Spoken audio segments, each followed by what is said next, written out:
Hello world, this is Heather Alexandra with a little breakdown of Deathloop multiplayer because this was a fun little match, even though it was a little hectic.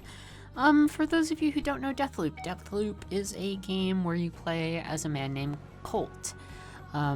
He has 24 hours to kill 8 targets, and at the end of each day, he wakes up on the same beach that he always wakes up on. He's caught in a time loop. Initially, you lose all your items when this happens, but you also will eventually get a way to retain items. So some of the process is learning about where your targets are, learning door codes and other special things, finding ways to gather the gear that you want, and then doing test runs on targets. At the same time, you are being hunted by a character called Julianna. Julianna can be either an NPC or a player-controlled character. I have been playing a lot of matches as Julianna, hunting other players. As this loads, I should let you know that the loading screens are a little weird when you first load in. There's like dialogue that's happening, but it's not like dialogue that you choose. This is like before the game, like you're in the game, but it hasn't quite registered that you've showed up yet, and now I'm here. In order for Colt to escape, he needs to hack a radio jammer that I'm going to sabotage. At the same time, he also, anytime I'm in the area, it's because he is going to be assassinating a target or trying to assassinate a target. I have a lot of different tools to try and stop him. You saw me use one there. It's a special sort of like magical ability. They're called slabs, because this is a game by Arcane, which means a lot of stuff is very Dishonored adjacent.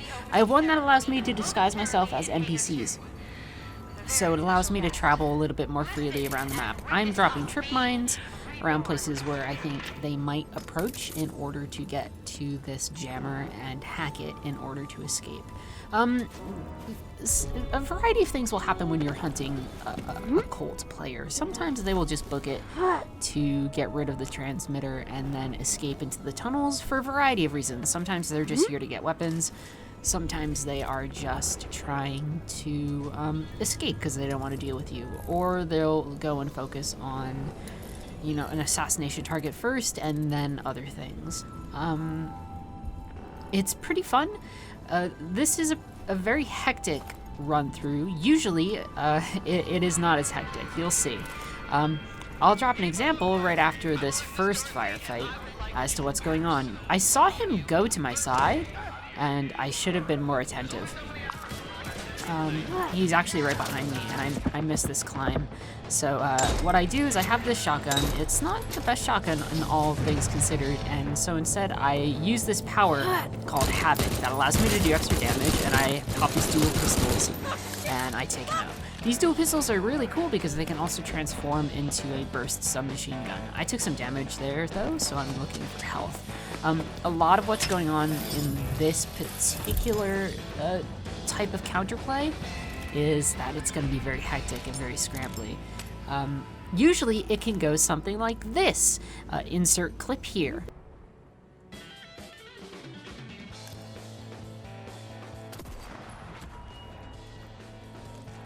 Instead, this is a much more hectic thing. So I need to get some health back, and I need to ask myself, where's Colt going to be next? I know this level a little bit more. There's multiple different areas, and they can show up at different points at night to try and assassinate targets. Thankfully, this person's getting spotted in a lot of different places, which means I kind of know a general layout of where they're going to be. However, I'm taking it really slow because Colt gets a slab ability where he gets to die 3 times. In order for me to succeed in any time during one of these loops, when he is trying to assassinate a target or escape, he needs to die 3 times. He's tougher than me. He tends to... tends to is the wrong word. Usually they'll have like more upgraded abilities because I'm still working on upgrading my Julianna. And so this means I need to play very careful. I like sniping a lot. This sniper in particular has a trait on it that is explosive headshots, so a single headshot is just going to take them out. I hear them attacking, and it turns out I think what they're doing is attacking the sentry gun that we just saw up top. I need to look around though, and so I'm moving very slow. I'm trying to not draw a lot of attention. I'm trying to look at rooftop sightlines here in case he's jumping around. I'm also staying really still so that I might be able to masquerade a little bit more easily as an NPC. Some of what's going on here reminds me of how some of the multiplayer in something like Watch Dogs worked, which was a lot of hide and seek type of stuff too, until you were ready to do a variety of things. I think he's going to start going for the transmitter.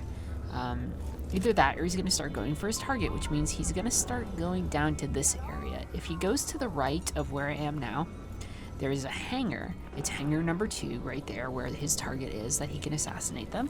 Or he's going to go to the transmitter so that he can have a speedy escape, or he'll just try to escape. A variety of things can happen. I have had matches where a Colt has just immediately tried to escape.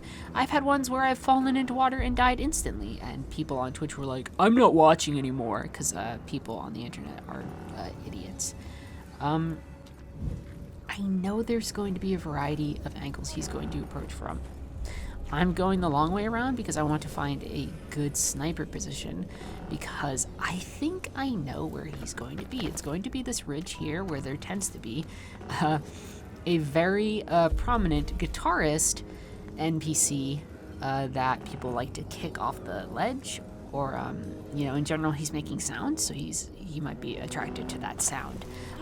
This is going to turn out to be a very good hunch. However, I am going to botch some of my execution here. Partially because I'm playing on a controller. I'm playing on PS5. Eventually this will be on all platforms. It's going to be exclusive to the PlayStation, I think, for a year.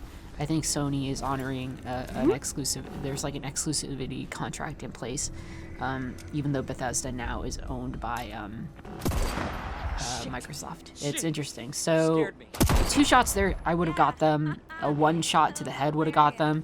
I miss 2 of my 3 shots. So a pretty botched attempt there.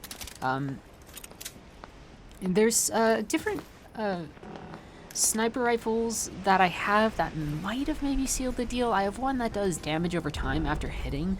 So if I had hit him in a really high body shot, I maybe would have been able to get them low enough that their healing wouldn't kick in and they would take enough damage. Another option there would have been using my Havoc or other ability to buff my damage beforehand. Now I'm wondering if he's either going to try a different approach, or if he's gonna not go for the transmitter and instead go for the assassination target. There's a variety of places he can go. And again, I think instead of going through the roofs where he is going to be monitored, he's going to try and go down low. I'm still looking up to see if there's movement up top just in case, but I think, you start to try and think like a Colt player. Some Colt players are smarter than others. Some have really good use of their abilities. I think he's going to start to sneak to the side because I think actually he's going to go for the transmitter still. That's what he has shown to be his priority. So I start heading over here. You're going to see this shotgun doesn't quite work the way I like. I need to reassess whether or not it is a powerful, legendary, cool shotgun, but the damage output has not been great. I hop in here, and you can see him out of the corner of my eyes. I miss him. And then, so he's down there. I'm in a pretty good position. I pop my Havoc and I go down. I'm looking for angles to see where he might have gone. And this should have been the end of it. Like, 1 solid hit, my Havoc had run out. This shotgun is like, I thought the spread is not as narrow as I'd like. So now we're just in like scramble mode, but he's weaker than me because I hit him with a shotgun, so I can just take him out.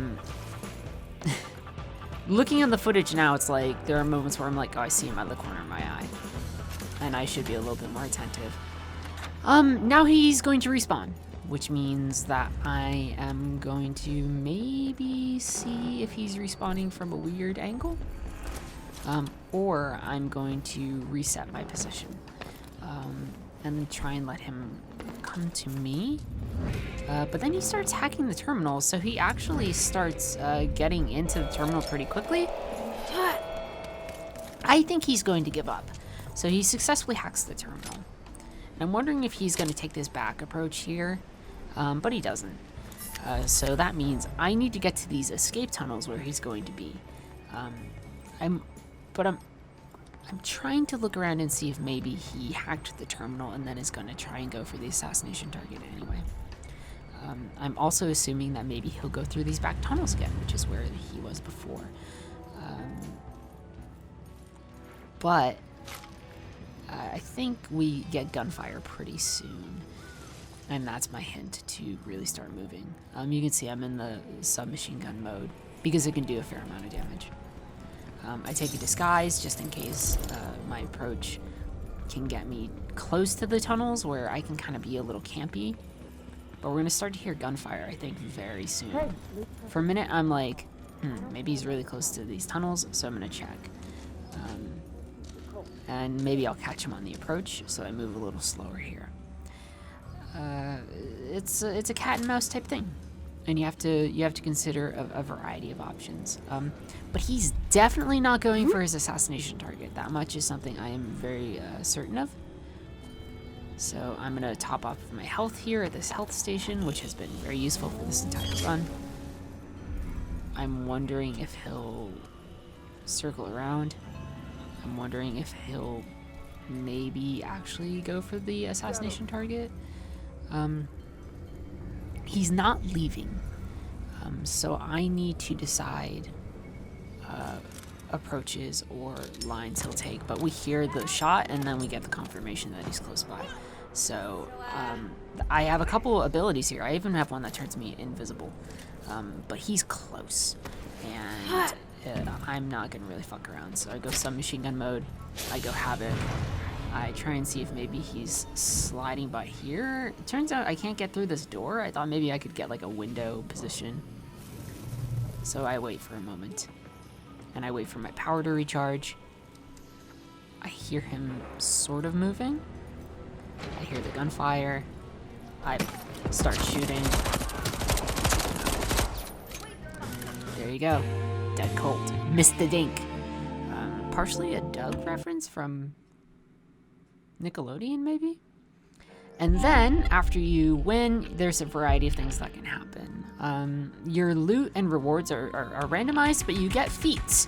So, for instance, I have won 2 invasions in a row. I killed him with my machete. I killed him with a handgun, even though it's technically in submachine gun mode. I killed him 3 times in 1 invasion. I survived for more than 10 minutes. I used a special weapon to do it. And now you're seeing I'm unlocking more weapons. I'm unlocking more character skins for Colt. In single player mode, I'm unlocking all these augments for my abilities and for my character and for my guns, and unlocking different guns because we leveled up and we did okay. So pretty decent invasion. There you go.